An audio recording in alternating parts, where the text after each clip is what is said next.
이제 다 함께 자리에서 일어나셔서 하나님의 말씀을 교독하도록 하겠습니다. 오늘의 말씀은 다니엘 1장 1절부터 7절까지입니다. 교독하겠습니다. 유다 왕 여호야김이 다스린 지 3년이 되는 해에 바벨론 왕 느부갓네살이 예루살렘에 이르러 성을 애워쌌더니 주께서 유다 왕 여호야김과 하나님의 전 그릇 얼마를 그의 손에 넘기심에 그가 그것을 가지고 신할 땅 자기 신들의 신전에 가져다가 그 신들의 보물창고에 두었더라. 왕이 환관장 아스부나스에게 말하여 이스라엘 자손 중에서 왕족과 귀족 몇 사람 곧 흠이 없고 용모가 아름다우며 모든 지혜를 통찰하며 지식에 통달하여 학문에 익숙하여 왕궁에 설 만한 소년을 데려오게 하였고 그들에게 갈대아 사람의 학문과 언어를 가르치게 하였고 또 왕이 지정하여 그들에게 왕의 음식과 그가 마시는 포도주에서 날마다 쓸 것을 주어 3년을 기르게 하였으니 그 후에 그들은 왕 앞에 서게 될 것이더라. 그들 가운데서는 유다 자손 곧 다니엘과 하나냐와 미사엘과 아사랴가 있었더니 함께 읽겠습니다. 황관장이 그들의 이름을 고쳐 다니엘은 벨드사살이라 하고 하나냐는 사드락이라 하고 미사엘은 메삭이라 하고 아사랴는 아벳느고라 하였더라. 아멘. 다 함께 자리에 앉으시겠습니다. 이제 담임 목사님께서 나오셔서 더 히스토리 메이커라는 제목으로 말씀 전해 주시겠습니다. 할렐루야. 순전한 교회 주일 예배 참여하시는 여러분 모두를 주님의 이름으로 환영합니다. 우리 인사 나누실까요? 사랑하고 축복합니다. 잘 오셨습니다.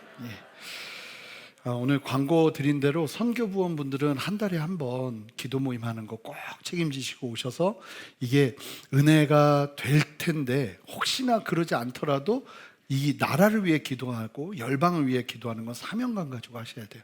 그래서 선교부원들은 꼭 참여하시고 또 함께 기도하길 원하시는 분들은 꼭 오셔서 함께 은혜 누리는 시간 됐으면 좋겠고요. 아까 말씀드렸지만 여기가 6시 반부터 오셔서 여기 세팅을 이게 이렇게 안 돼 있습니다. 이 피아노 한 대만 딱 있거든요. 근데 여기를 이렇게 세팅하는 분들이 계세요. 제가 볼 때 지금까지 5년을 넘게 이 일들을 해오셨는데 지금 봉사자는 참 감사하게도 4개월만 하면 됩니다. 그리고 새롭게 옮겨지면 이제 이런 거 안 해도 돼요. 심지어는 이분들은 자기들은 순전한 익스프레스다 이러면서 일하시거든요. 근데 4개월만 섬길 분들이 좀 더 필요합니다. 그래서 힘들더라도 4개월만 좀 고생하면 되니까 이 자리 내가 좀 섬겨야겠다 하는 분들은 오늘 지금 가슴이 뛰는 바로 당신입니다. 그래서 함께 신청해 주시면 감사하겠습니다. 사진 한번 보여주시겠어요? 저희 공간이 불을 좀 꺼주시면 저희 공간이 지금 다 철거가 됐습니다. 거의 다. 더 꺼주시면 95% 철거가 됐고요. 이제 4월 첫째 주부터 여기에서 이제 공사가 시작됩니다. 본당과 예배 드릴 공간들이 다 지금 표시가 돼서 나누어져 있습니다. 하나님의 은혜 아래 이 공사들이 잘 진행될 수 있도록 여러분 함께 관심 가져주시고 제일 중요한 게 뭘까요?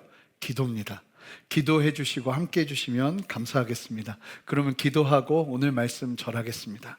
하나님, 오늘 우리에게 주시는 하나님의 말씀을 함께 누리며 서기를 원합니다. 이제 오늘부터 다니엘서 말씀을 강의합니다. 하나님, 이 말씀을 이때 나누게 하시는 분명한 아버지의 뜻이 있는 줄 믿습니다. 우리로 하여금 마음을 열고 아버지 하나님, 다니엘 시대, 어쩌면 그때와 같이 혼탁한 이 시대를 살아가는 우리들이 다니엘 시대에 역사하셨던 하나님의 손길을 바라보며 믿음 위에 굳건히 서는 모든 은혜와 역사를 우리에게 부어 주시옵소서. 그렇게 새 일을 행하시는 주님을 찬양하고 감사드리며 예수 그리스도 이름으로 기도합니다. 아멘. 성령의 감동을 따라야 되잖아요. 제가 기도하는데 계속 다니엘서 말씀을 우리 성도님들과 나눴으면 좋겠다 하는 마음이 참 많이 들었습니다. 제가 이전 교회에서 부목사로 사역할 때 제일 많이 은혜 받고 도전받았던 강의 설교 말씀이 다니엘서였습니다. 그때 이 다니엘서를 들으면서 얼마나 가슴이 뛰었던지. 그러니까 그 기준이 있다 보니까 이게 별로 이렇게 나누고 싶은 말씀은 아니었어요. 그럼에도 불구하고 저는 오늘 말씀을 준비하면서 하나님이 왜 우리에게 다니엘서를 나누게 하시는가? 이 부분을 좀 분명하게 보면서 여러분들과도 함께 은혜를 나누고 기대하면서 이 다니엘서를 계속 좀 진행하고 싶습니다. 이 다니엘서의 가장 주된 인물인 다니엘은 남왕국, 남유다 왕국의 말기에 태어난 인물입니다. 북이스라엘과 남유다가 나뉘어져 있었고, 이미 북이스라엘은 이 아수르에 의해서 멸망당하고 흩어져 버려지고 난 이후입니다. 그러니까 남유다만 남은 거죠. 우리로 따지면 뭐 남한과 북한이 있었는데 북한은 벌써 사라져 버린 거예요. 강대국에 의해서. 그리고 남유다만 남은. 그것도 이제 말기의 시점입니다. 이 다니엘이 바벨론으로 끌려갔을 때 나이가, 오늘 이제 드러나는 이때 나이가 15살, 14살에서 15살일 것으로 추정이 됩니다. 다니엘이 끌려갔던 시기로부터 15년 전으로 거슬러 올라가면 다니엘은 언제 태어났는가? 요시야 왕이 통치하던 때 태어났습니다. 이 시기가 남유다의 풍전등화 같은 시기였습니다.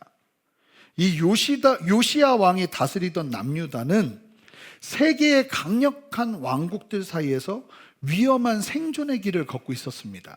우리 함께 지도를 좀 볼까요?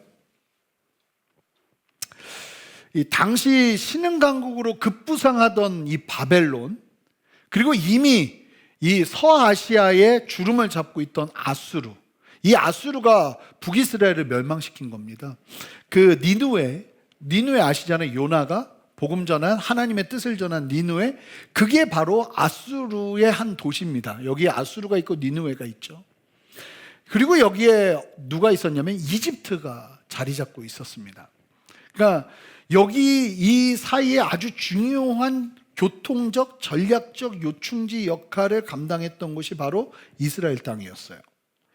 당시 신흥 강국으로 급부상하던 바벨론을 아수르와 애굽이 견제하고 있었습니다. 그리고 이때 이집트 애굽왕 바로 느고 2세라고 하는데, 바로 느고라고 하니까 이름인 줄 아시는데, 바로는 애굽의 왕을 총칭해서 항상 대명사로 말하는 게 바로고, 이름은 느고입니다. 느고 2세가 바벨론과 대치하던 아수르를 돕기 위해서 이스라엘 지역을 통과합니다. 그런데 왜인지 모르겠는데 성경은 말하기를 이 요시야 왕이 기도하지 않고 움직여요.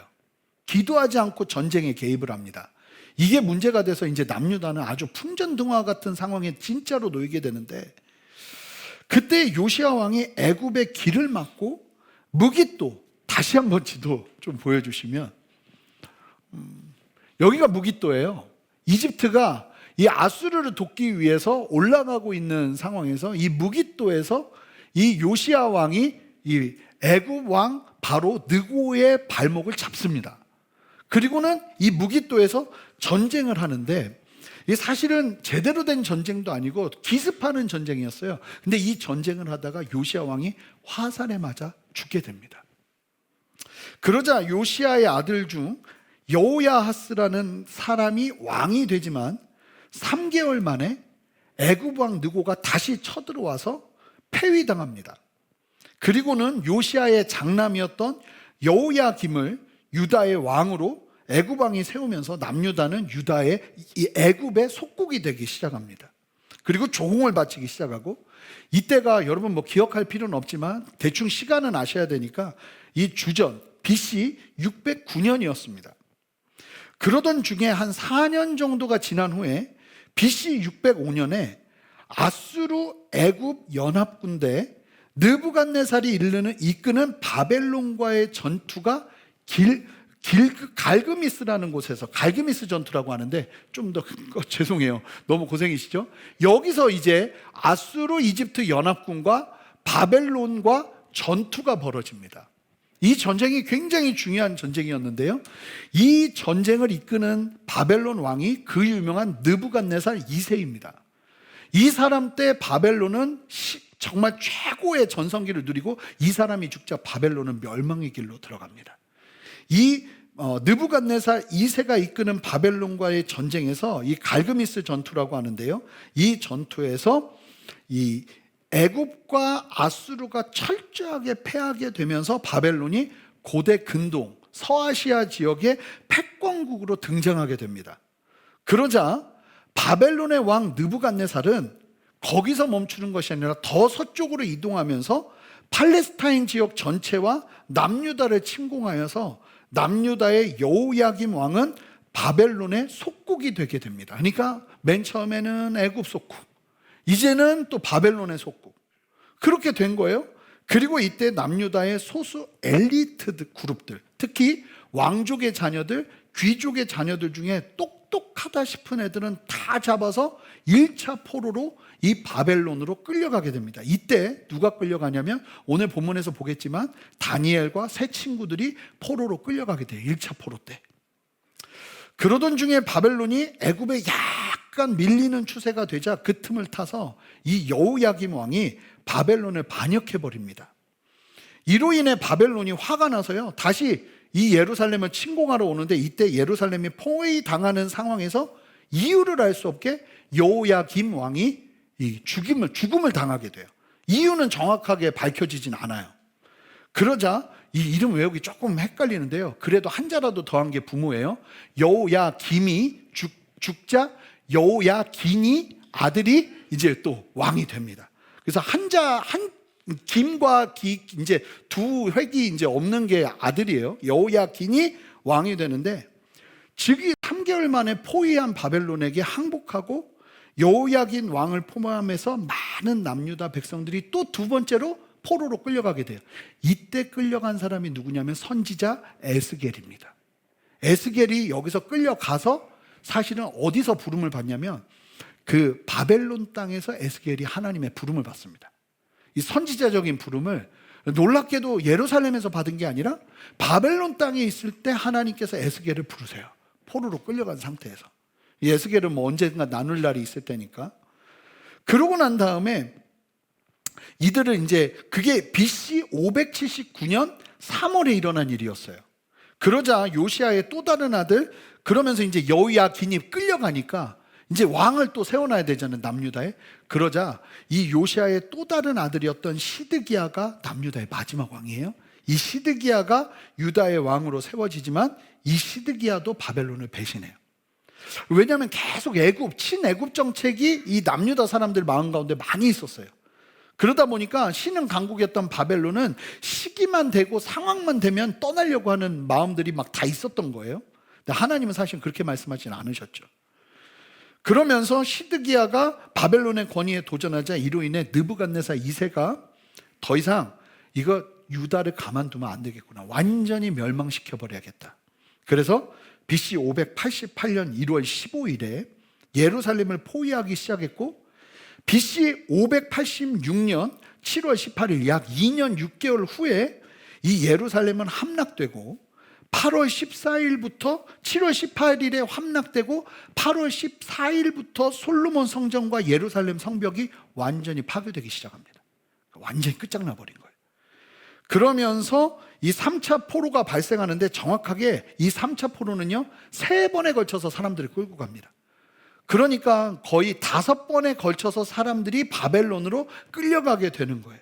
이때 이 3차 포로 때는 남유다의 능력 있는 사람들과 제사장들이 다 끌려가게 돼요. 이 당시 남유다 유다 인구 중에 크게 추정하기에 약 30%가 포로로 끌려갔고 이들 대부분이 어떤 사람들이었냐면 남유다의 엘리트 계층, 기술자, 군인 등이었고 남겨진 사람들은 농민이나 빈민층, 그러면서 대부분 그냥 아무런 힘도 능력도 없는 사람들만 유다 땅에 남겨지게 되면서 유다 땅은 쑥대밭이 됩니다. 능력자들은 다 포로로 끌려가고 남유다가 멸망당하고 쑥대밭이 되는 솔로몬 성전도 무너지고 예루살렘도 무너지는, 예루살렘 성벽도 완전히 무너지는. 이 다니엘은요 태어나자마자 5명의 남유다, 15년 동안 5명의 남유다 왕들의 통치를 경험하였고 민족 이스라엘의 몰락과 예루살렘의 멸망을 그 이후에도 계속 소식을 전하면서 목격하게 됩니다. 그게 다니엘이에요. 이 다니엘은요 게다가 바벨론의 1차 포로로 끌려가서는 황실 관리로 역할을 감당하기 시작하는데 이 황실 관리로 있는 동안 다니엘이요 3개의 제국, 바벨론, 이제 느부갓네살 죽고 나서 이제 메대와 바사, 페르시아거든요. 페르시아 신흥 강국이 이 바벨론을 차지했을 때도 이 관리가 됩니다.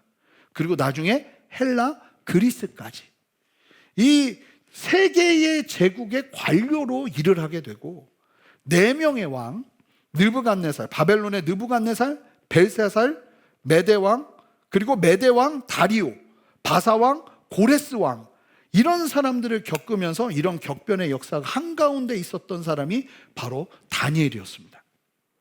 이 다니엘서는 특별하게 아주 재밌는 구성을 가지고 있는데요, 1장부터 6장은 이 이야기가 담겨져 있습니다. 황실의 이야기, 궁정의 이야기. 그래서 다니엘과 세 친구들이 어떻게 바벨론과 그 험난한 상황들과 세상 속에서 하나님의 영광을 드러내며 그 자리에서 하나님의 뜻을 이루는 자들로 설 수 있었는가, 그 이야기가 아주 서술적으로 잘 설명이 되어 있고요. 그리고 7장부터 12장까지는 뭐가 담겨 있냐면 묵시적인 환상을 담아서 우리에게 전해줍니다. 자, 묵시라는 게 뭐냐면 하나님께서 특별한 방식으로 하나님의 뜻과 미래의 일들을 하나님의 사람들에게 계시하는 걸 묵시라고 그래요. 이 세상의 수많은 나라들의 흥망과 하나님 나라의 도래가 이 다니엘서에 예언되어 있는데, 세계사의 흐름이 예언되어 있고요, 하나님의 영원한 통치와 의인의 승리, 그리고 종말론적인 메시지까지, 이 단순히 예수님에 대한 이야기뿐만 아니라 세상의 마지막 종말의 때에 주님이 다시 오시는 그때에 어떤 일이 있을 것인지에 대해서 구약에서 선포하고 전달하고 있는 가장 강력한 곳이 바로 이 다니엘서예요. 그래서 이 다니엘서는 구약의 요한계시록이라고까지 불립니다. 그럴 정도로 이게 잘못 해석하면 굉장히 좀 복잡할 수 있는 곳이 다니엘서인 거예요. 게다가 이 다니엘서가 히브리어와 아람어가 섞여서 쓰여졌어요. 이 아람어는 뭐냐면 예수님께서 사용하셨던 언어거든요. 엘리 엘리 라마 사박다니, 이게 아람어예요. 근데 이 아람어는요, 당시 어떤 언어라고 보시면 되냐면 오늘날 영어라고 보시면 돼요. 국제적인 언어였던 거예요. 그러니까 이 성경을 아람어로 적었다는 건 무엇을 말하는 거냐면 단순하게 유대인들만을 위한 책이 아니었다는 거예요. 이방 사람들도 읽고 도전받아야 되는 내용들이 담겨있는 구약에서는 아주 흔하지 않은 책이 바로 이 다니엘서였다는 거예요. 그러면서 이 다니엘서가 시작이 됩니다. 아마 제가 지금 이렇게 핏대를 세워 이야기했지만 잘 기억 남지는 않으실 거예요. 그냥 계속 들으세요. 들으시면 돼요. 이걸 뭐 외우실 필요도 없고, 아, 풍전등화와 같은 시기에 다니엘이 하나님 앞에 부르심을 받았구나 하는 것만 알고 계시면 됩니다. 그러면서 다니엘서가 시작되는데 우리 1절 말씀을 한 목소리로 읽어보도록 하겠습니다. 함께 읽겠습니다. 시작. 유다왕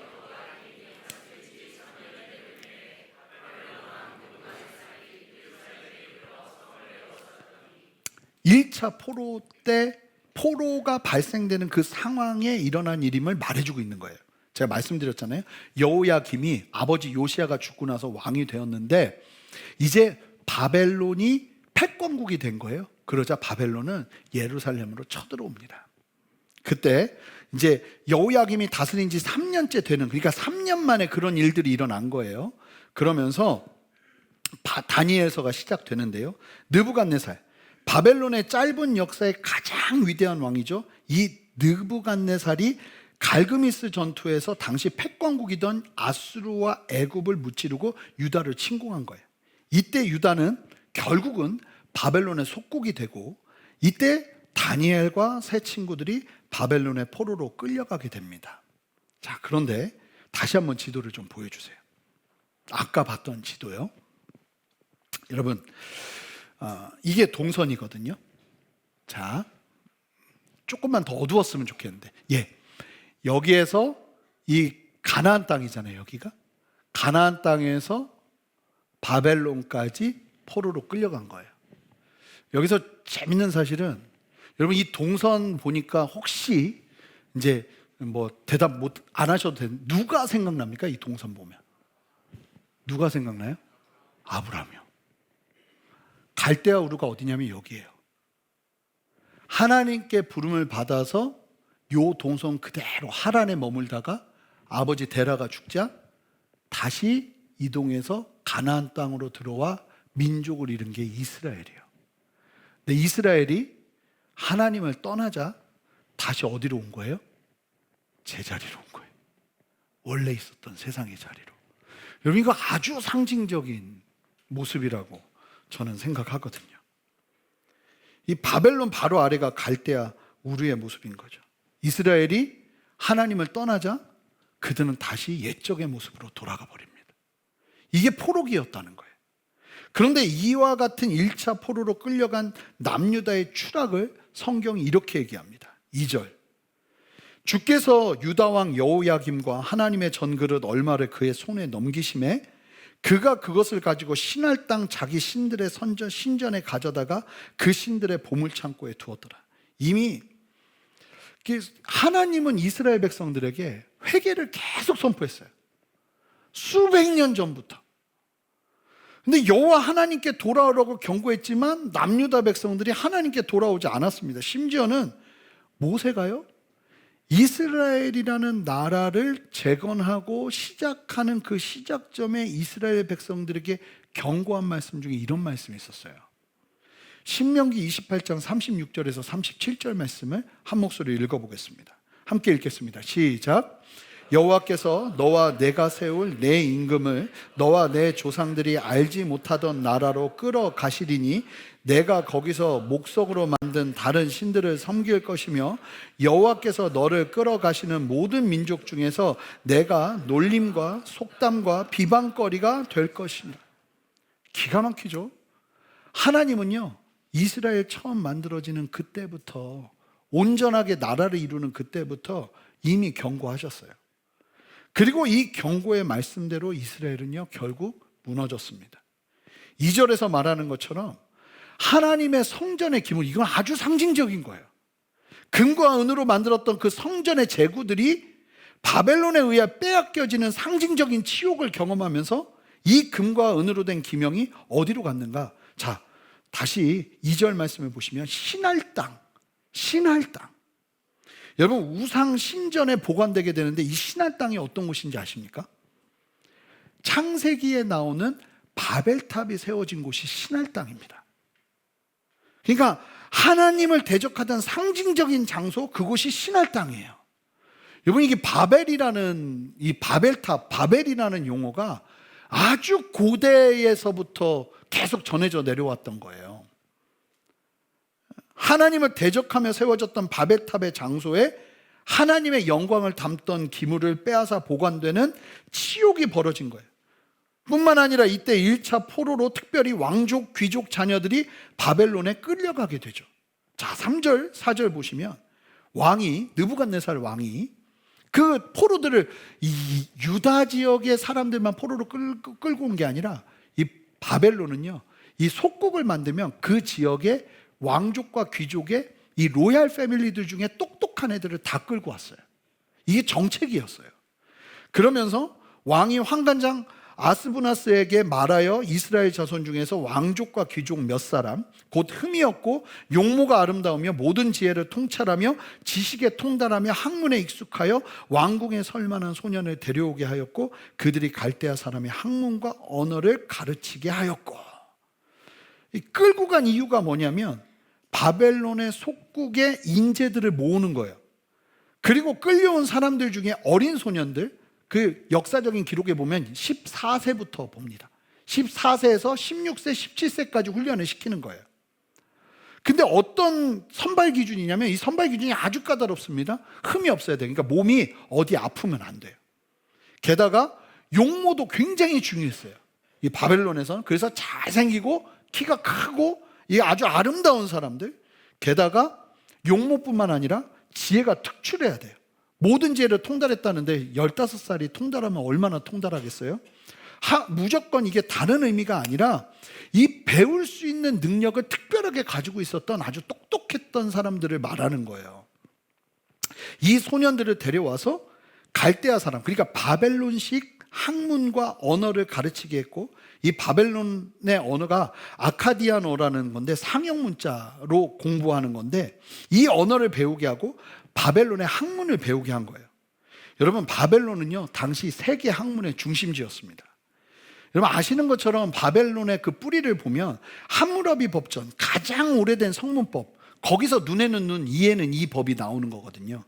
그 성문법이 거기서 사용됐고, 여러분 바벨론에서 무슨 개념이 나왔냐면 1초를 60초로 계산한 60진법이 나옵니다.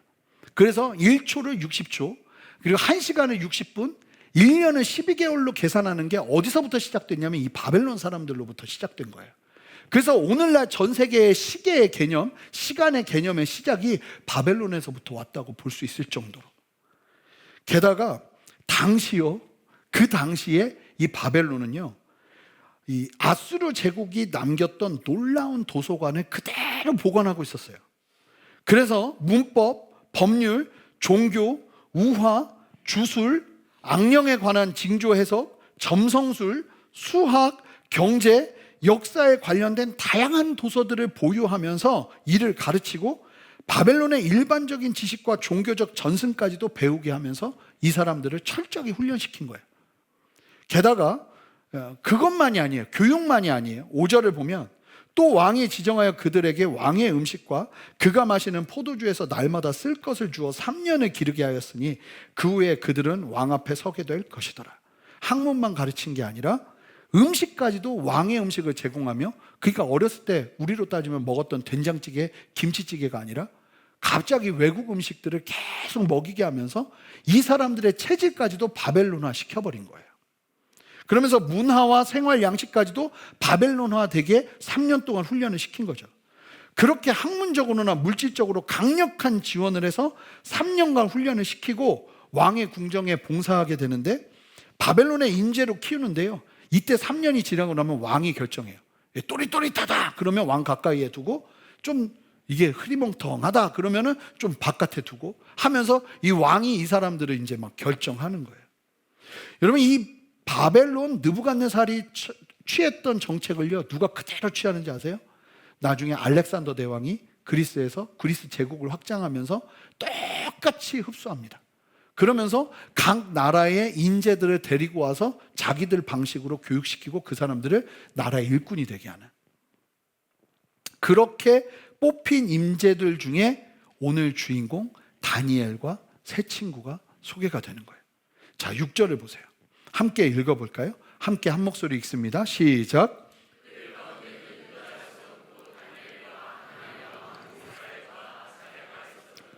유다 자손이라고 하죠. 근데 이제 역사가 요세푸스의 기록에 의하면 이 다니엘과 세 친구들은 시드기야, 마지막 왕 시드기야의 가족이었다고 봅니다. 그러니까 로얄 패밀리인 거예요. 왕가의 자녀들이었던 거예요.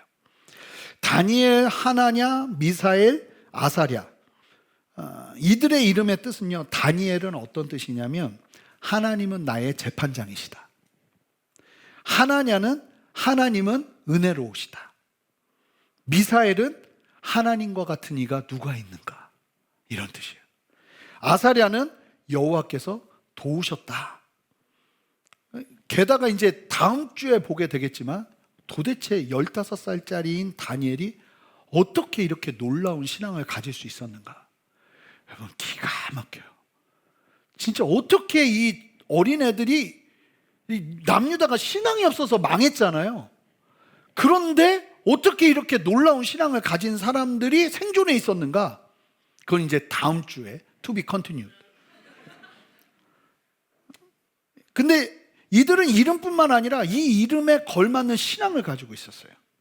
그런데 이 이름을 어떻게 바벨론식으로 바꿔버리냐면 7절 보세요. 환관장이 그들의 이름을 고쳐 다니엘은 벨드사살이라 하고, 하나냐는 사드락이라 하고, 미사엘은 메삭이라고 하고, 아사랴는 아벳느고라 하였더라. 이게 다 무슨 이름이냐면 이방 신과 관련된 이교적인 이름이에요. 이름을 완전히 바꿔버린 거예요. 자, 이제 이 모든 상황을 좀 정리해 보겠습니다. 남유다가, 하나님을 경외하던 남유다가 바벨론의 속국이 되었고, 솔로몬의 성전 기명조차도 바벨론 신전으로 끌려가서 옮겨졌습니다. 바벨론은 너무나 강했고요, 남유다는 너무나 초라하고 약했습니다. 그러면서 남유다는 망조의 길로 들어가게 된 겁니다. 이렇게 말할 수 있지 않을까? 하나님도 남유다를 버리셨구나. 믿음을 가지고 있었던 다니엘과 하나냐, 미사엘, 아사랴였지만 하나님은 그 믿음을 쳐다도 보지 않으시는 것처럼 15살 중2입니다. 우리나라 중2요. 그 위험한 중2. 아빠 엄마의 사랑을 받으며 그렇게 자라야 되는 그 나이에 포로로 끌려가서 눈칫밥이란 눈칫밥은 다 먹으며 생존의 걸음을 걸어야 됐던 그 포로 생활을 시작한 거예요.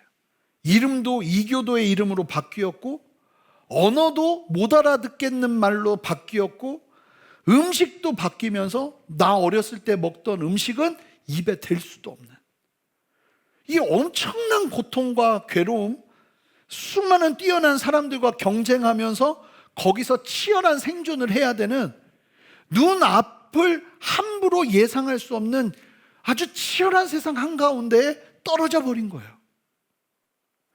정말 이렇게 표현할 수 있습니다. 이 상황은 한마디로 절망. 시대는 너무나 혼탁했고 나라가 결정하는 일은 멸망을 자초하는 걸음이었습니다. 그 결과 애꿎은 백성들만 포로로 끌려가는 고통과 혼란한 상황이 펼쳐진 거예요. 이런 현실 속에서 하나님은 오늘 본문을 통해서 너무나도 중요한 사실 한 가지를 우리에게 전달하십니다. 자, 오늘 말씀의 핵심은 바로 2절에 담겨 있습니다. 자, 2절 말씀을 한 목소리로 읽겠습니다. 함께 읽습니다. 시작. 주께서 유다 왕 여호야김과 하나님의 전그릇 얼마를 그의 손에 넘기시매 그가 그것을 가지고 신할 땅 자기 신들의 신전에 가져다가 그 신들의 보물 창고에 두었더라. 성경은 하나님, 남유다가 하나님은요, 하나님과 성경은 뭐라고 말하냐면 남유다가 힘이 없어서 아주 볼품 없어서 바벨론에게 나라를 빼앗기고 있다고 이야기하고 있지 않아요. 뭐라고 말하냐면 주께서 바벨론의 손에 넘기신 것이라고 이야기하고 있어요. 여기서 말하는 주를 원문으로 보면 보통은 야훼예요. 야훼. 사실은 이 발음을 어떻게 해야 될지도 분명하게 알 수 없어요. 하나님의 이름은 야훼. 그런데 이 야훼라는 단어가 아니라 여기서 어떤 단어가 사용되냐면 아도나이라는 단어가 사용돼요. 사실은 여러분들은 아도나이가 생소할 수 있지만 신학을 좀 공부하는 사람들은요, 저 구약에서 히브리어를 공부할 때 성경에서 여호와 하나님, 야훼라는 단어가 나오면 야훼라는 말을 발음을 못하게 했어요. 교수님이 그 히브리 학교에서, 예루살렘 히브리 학교에서 공부를 하신 분인데 야훼라는 단어가 나오면 그 하나님의 이름이 너무나 존귀하기 때문에 그 이름을 아도나이로 발음하게 했어요. 그래서 야훼가 나오면 우리는 아도나이를 아도나이 하는 거예요. 그런데 여기서는 그게 아니라 진짜 아도나이 하나님이 이 모든 일을 주관하고 계신다고 이야기하고 있다는 거예요. 자, 이 아도나이는 무슨 의미냐? 소유자, 통치자, 주권자라는 의미예요. 즉 남유다가 멸망하는 상황에서도 하나님은 여전히 아도나이라는 거예요. 주권자시라는 거예요. 다니엘의 그 칠흑 같은 어두운 상황 속에서도 하나님은 잠들어 계시는 하나님이 아니라, 버려버리시는 하나님이 아니라, 모른 척 하시는 하나님이 아니라 여전히 아도나이 하나님이시라는 거예요. 이 모든 상황을 통제하고 있는 분은 아도나이 하나님이지 느부갓네살이 아니라는 거예요. 예루살렘이 멸망당하는 것은 느부갓네살이, 바벨론이 뛰어난 국력을 가지고 있어서 군사력 때문에 그 일이 일어나는 것이 아니라 하나님의 주권적인 섭리 아래 아도나이 하나님이 그 일을 감당하고 계신다고 이야기하고 있다는 거예요. 하나님이 허락하지 않으면 느부갓네살은 절대로 예루살렘을 멸망시킬 수 없어요.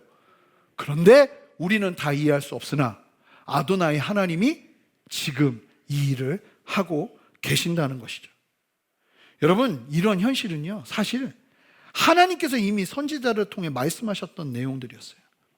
이사야 선지자가 예언을 한 내용을 보세요. 이사야 39장 6절인데 여러분, 이게 성경을 잘 보잖아요. 그러면 하나님의 살아계심을 고백하지 않을 수가 없어요. 이 기가 막힌 이사야 39장 6절 말씀을 한 목소리 읽어보겠습니다. 여러분 한 목소리 읽습니다. 읽습니다. 시작. 보라 날이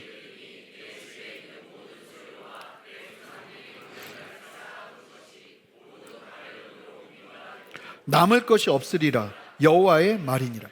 여러분 이 말씀을 이사야가 언제 선포했냐면 히스기야 왕 때 선포했어요. BC 715년에서 686년 사이에 선포한 말씀이라는 거예요. 그런데 여러분 그거 아세요? 이때 바벨론이라는 나라는 시작도 하지 않았어요.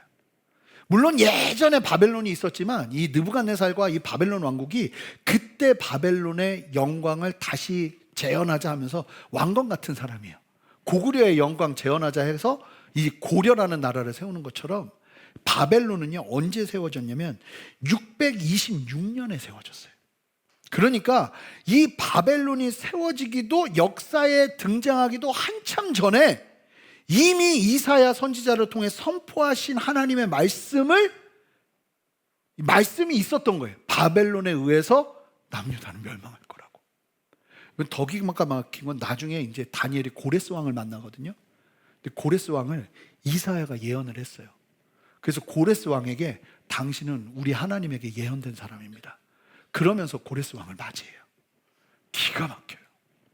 그러니까 하나님이 말씀하신 그 말씀대로 이미 나타나지도 않은 나라를 미리 말씀하셔서 이야기하셨고 그 역사 그대로 하나님이 그 일들을 이루신 거예요. 그런데 여러분 이사야서 39장 6절을 이사야가 선포할 때 이사야의 예언이 거기서만 그친 게 아니었어요. 더 기가 막힌데 여러분 다니엘도 예언돼 있었어요. 이사야 39장 7절 말씀 함께 읽어볼까요? 함께 읽겠습니다. 시작. 또 내게서 태어날 자손 중에서 몇이 사로잡혀 바벨론 왕궁의 환관이 되리라 하셨나이다 하니. 이 말씀을 누가 성취하고 있는 거예요? 다니엘과 그의 세 친구들이요. 너무나 분명한 사실은 다니엘과 그의 세 친구들은 하나님의 예언이 성취되는 한복판에 있었다는 거예요. 여러분 우리가요 인생의 고난을 겪을 때 이런 생각을 해요. 하나님이 나를 버리신 것 아닌가? 하나님이 나를 잊으신 것 아닌가? 그런데 여러분 절대로 그렇지 않아요. 우리의 고난 한복판에서도 하나님은 하나님의 뜻을 이루고 계세요. 다니엘이 포로로 끌려가 부모를 더 이상 만날 수 없는 슬픔에 있고 이름도 바뀌고 언어도 바뀌고 음식도 바뀌며 정체성이 송두리째 흔들리는 어려움을 겪고 있지만 하나님은 이 상황 속에서 다니엘을 훈련하고 계세요. 철학자 키에르케고르가 이런 말을 했습니다. 하나님은 어둠 속에서도 자신의 사람들을 가장 밝게 훈련시키신다. 정말 맞는 얘기예요. 다니엘서가 시작되면서 역사의 주관자 되시는 아도나이 하나님이 언급된다는 사실을 보면 다니엘이요 분명한 이 시각을 갖고 있었던 게 분명해요. 더 히스토리 메이커, 역사를 만들어내시는 분은 하나님이세요. 여러분 하나님이시라는 사실을 분명하게. 그래서 유명한 역사학자, 영국의 역사학자 아놀드 토인비가 이런 말을 했습니다. 역사를 결정하는 것은 경제도 군사도 아닌 하나님의 손길이다. 아멘 나와야 돼요. 아멘. 옳습니다. 어떤 상황이라 해도 하나님이 우리를 다스리고 계신다는 거예요. 아도나이 하나님, 지금도 주관하시고 역사하시고 다스리시고 통치하시는 하나님의 손길이 반드시 있다는 거예요. 여러분 일반적이라면요 다니엘이 처한 상황을 우리도 만난다면 아마 패닉이 돼버릴 거예요. 그런데 만약에 다니엘이 모세의 경고를 기억하고 있었고 이사야의 이 예언의 말씀을 기억하고 있었다면 다니엘은 어땠을까요? 완전히 달라지는 거죠. 패닉이 아니라 지금 하나님이 일하고 계신다는 걸 보기 시작하는 거죠. 이게 천지 차이예요. 모르고 당하는 어려움은 우리를 쓰러뜨려요. 그런데 여전히 하나님의 주권적인 섭리가 나와 함께한다. 하나님 아도나이 하나님이 나와 함께한다는 믿음 아래 우리가 시대를 바라보고 성경은요 마지막 때에 있을 일들을 끊임없이 이야기하는데 여러분, 우리는 그 시대 한복판에 서 있는 거예요. 근데 말씀을 기억하잖아요. 이게 도전이, 우리는 그럴 일은 없겠지만 나라가 두 쪽이 나도 우리에겐 소망이 있는 거예요. 나라가 두 쪽 나면 끝장날 것 같으세요? 하나님은 여전히 더 히스토리 메이커예요. 만약에 다니엘이 모세의 경고를 기억하고 이사야 선지자의 바벨론 예언을 기억하고 있는 상황에서 이 일을 당한다면 이야기가 완전히 달라지는 거예요. 참으로 놀랍게도 하나님의 말씀이 실현되고 있으니까, 지금 내가 고통스러워도 그 고통 속에서 하나님의 뜻이 실현되고 있으니까 중심을 잡고 담대할 수 있는 거예요. 다니엘처럼. 다니엘이 나중에 뭐라고 고백하는지 아세요? 다니엘 11장 32절에 보면 이런 얘기를 해요. 오직 자기의 하나님을 아는 백성은 강하여 용맹을 떨치리라. 하나님을 알고 하나님의 말씀을 기억한다면 그 중심에 분명한 신앙의 선이 생기는 거예요. 그 선이 무엇인가? 역사의 주관자 되시는 하나님을 믿는 신뢰요. 내가 생각하는 어떤 개념이 무너지고 내가 생각하는 절대적인 무언가가 무너져도 여전히 나는 하나님의 손 안에 있다는 분명한 믿음의 시선이요. 다니엘서는 여기서 시작해요. 사랑하는 성도 여러분, 이제 말씀을 마칠 텐데요. 내가 처한 상황이 끝처럼 보이시나요? 실패, 고난, 좌절이 찾아왔나요? 그래도 여전히 저는 분명하게 선포하고 싶어요. 하나님은 아도나이의 하나님이세요. 그 자리에 하나님은 여전히 역사하신다는 거예요. 더 히스토리 메이커는 느부갓네살이 아닙니다. 다른 어떤 사람도 더 히스토리 메이커가 될 수 없어요. 바로 하나님만이 유일한 역사의 주관자이신 거예요. 그 하나님은 우리의 인생, 우리의 가정, 우리의 교회, 이 나라의 교육, 이 나라의 정치, 이 나라의 모든 것들을 붙잡으시고 운행하시는 분이 하나님이세요. 우리의 나라, 이 세상의 역사에서도 여전히 하나님은 역사하시고 일하신다는 거예요. 상황을 향하던 우리의 시선을, 여러분, 상황을 향하면 언제나 실망합니다. 다니엘은요, 이제 오늘부터 계속 말씀을 보겠지만 어찌 이렇게 하나님의 사람에게 시련이 많단 말인가 싶을 정도로 좀 괜찮을 만하면 죽일 일이 나오고, 나를 죽이려는 일이 나오고, 괜찮을 만하면 또 나를 죽일 일이 나옵니다. 상황을 바라보면 우리는 걸어갈 수 없어요. 죽을 때까지 누구만 바라봐야 되냐면 하나님 한 분만 바라봐야 되는 거예요. 그 하나님이 어떤 하나님이에요? 더 히스토리 메이커, 역사를 주관하신 하나님이신 거예요. 그 하나님을 믿는 믿음으로 나아갈 때 우리는 실망하지 않아요. 좌절하지 않아요. 내가 원하는 것이 무너져도 쓰러지지 않아요. 주님 바라보고 담대하게 선다는 거예요. 사랑하는 성도 여러분, 이 믿음의 시선이 있으셔야 돼요. 절망이 찾아와도, 고통이 찾아와도, 소망이 사라지는 것 같아도 하나님은 여전히 아도나이 하나님, 더 히스토리 메이커시다. 상황을 향하던 우리의 시선을 역사를 주관하시는 하나님의 시선으로 바꿀 때, 여러분, 거기서부터 하나님의 은혜는 시작되는 거예요. 여러분, 그 시선을 놓치잖아요. 다니엘처럼 설 수 없어요. 세상 한가운데서 저와 여러분들이 이 아침에 주일에 드리는 이 예배 가운데 나를 주관하시고, 여전히 이 나라를 주관하시고, 여전히 이 땅을 주관하시고, 여전히 내 삶과 우리의 교회와 우리의 가정을 주관하시는 하나님을 믿음의 눈으로 온전히 바라보며 서는 은혜를 누리시기를 주님의 이름으로 축복합니다. 함께 기도하겠습니다. 하나님, 오늘 이 말씀을 기억하며 주님 앞에 담대히 서기를 원합니다. 주님, 그렇습니다. 더 히스토리 메이커, 하나님 한 분만이 이 땅을 주관하시고 이 나라를 다스리시고 우리의 인생을 돌보시는 분이십니다. 아도나이 하나님을 바라보는 믿음의 시선이 내 안에 다시 시작되기를 원하오니 원망이 떠나가게 하시고 하나님을 향한 믿음의 시선 굳게 붙잡고 서는 은혜를 허락하여 주시옵소서. 감사드리며 예수 그리스도 이름으로 기도합니다. 아멘. 우리 다 같이 일어서시겠습니다. 저는 이 찬양을 좀 선택했어요. 하나님, 우리의 시선을 주님께로 향하기를 소망합니다 하는 마음으로 우리 함께 좀 찬양하기를 원합니다. 내게로부터 눈을 들어 주를 보기 시작할 때, 아멘, 볼 것입니다. 주의 일을 보겠네. 내 작은 마음 돌이키사 내 작은 마음 돌이키사 하늘에 꿈꾸게 하네. 주님을 볼 때 모든 시선을 주님께 드리고 살아계신 하나님을 느낄 때 내 삶은 주의 역사가 되고 하나님이 일하기 시작하네. 우리 다시 한번 고백합니다. 성령이 나를 변화시켜, 성령이 나를 변화시켜 모든 두려움 사라질 때 주의 일을 보겠네.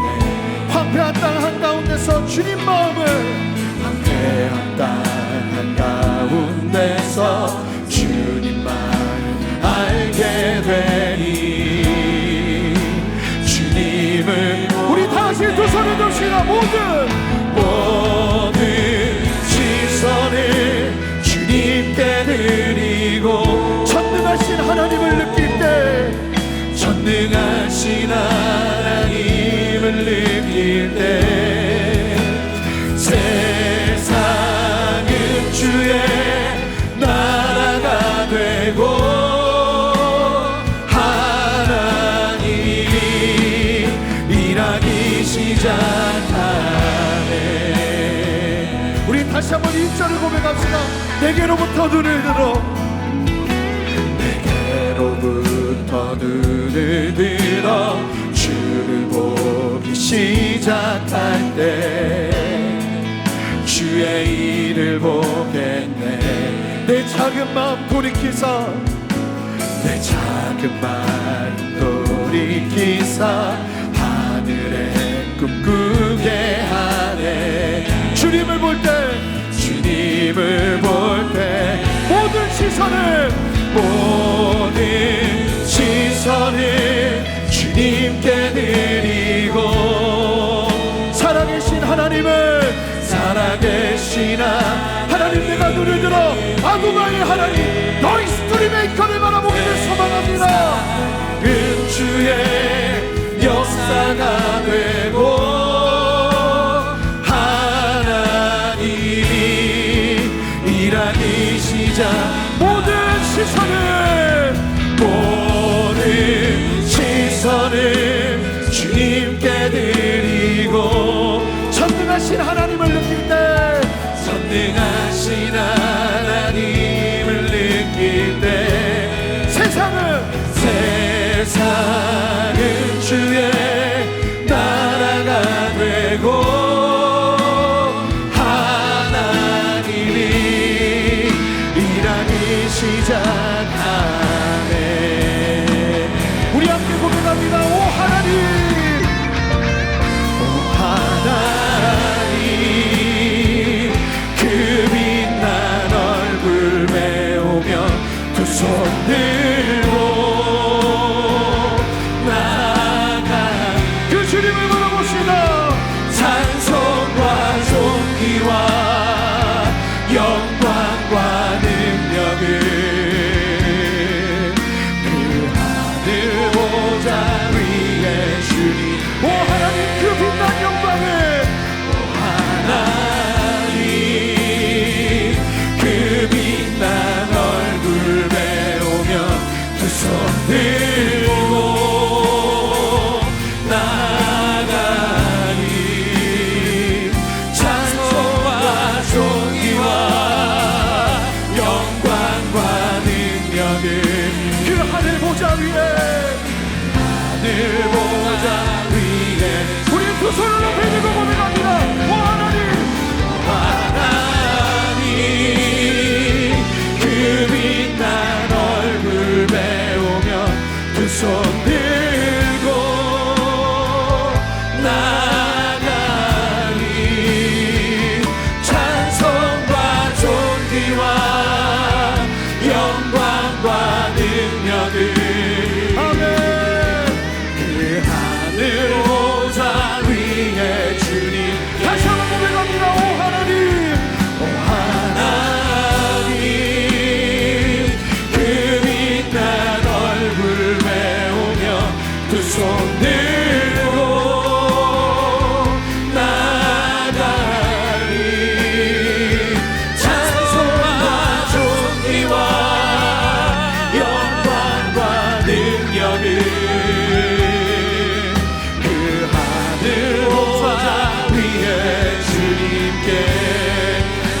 믿음의 두 손을 들고 주님 앞에 기도하며 나갑시다.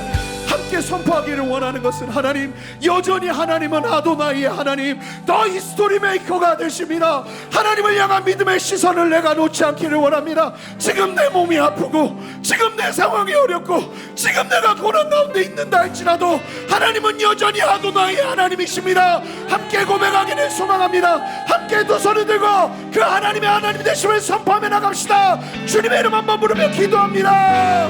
주여, 하나님 여전히 나의 하나님 되십니다. 하나님 여전히 나의 아버지 되십니다. 하나님 여전히 하나님을 존귀하십니다. 하나님의 이름에 앞으로 영광을 돌려드리며 주 앞에 서기를 원하오니 하나님의 찬송과 존귀와 영광을 받아주시옵소서. 두려워하지 않게 하시고 믿음으로 가운데 서는 은혜로 나아가 주시옵소서.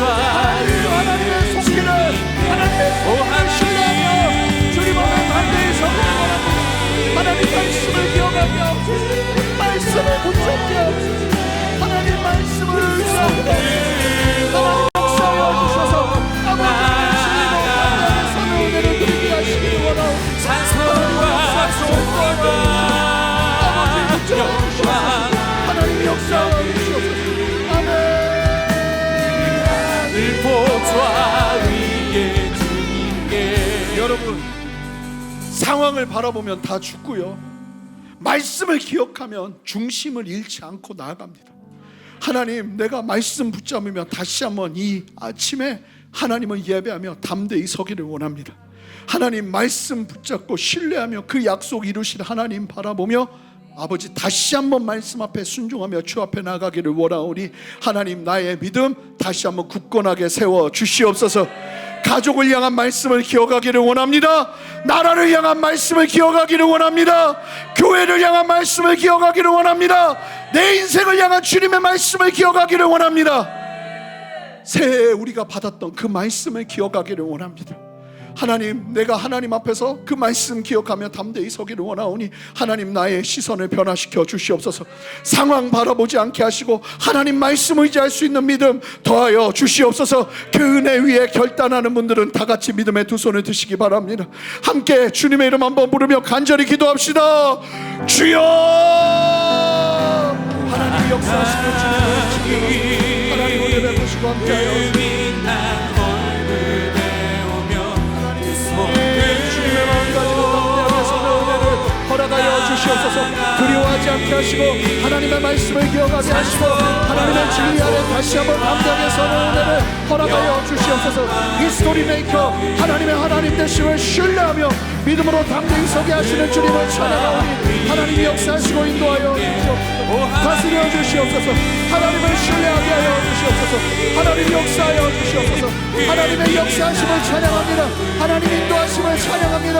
하나님 이끄시고 다스리시는 주님의 이름을 높여드리고 주님을 찬양합니다. 하나님 인도하여 주시옵소서. 하나님 붙들어 주시옵소서. 하나님 역사하여 주시옵소서. 영광과 능력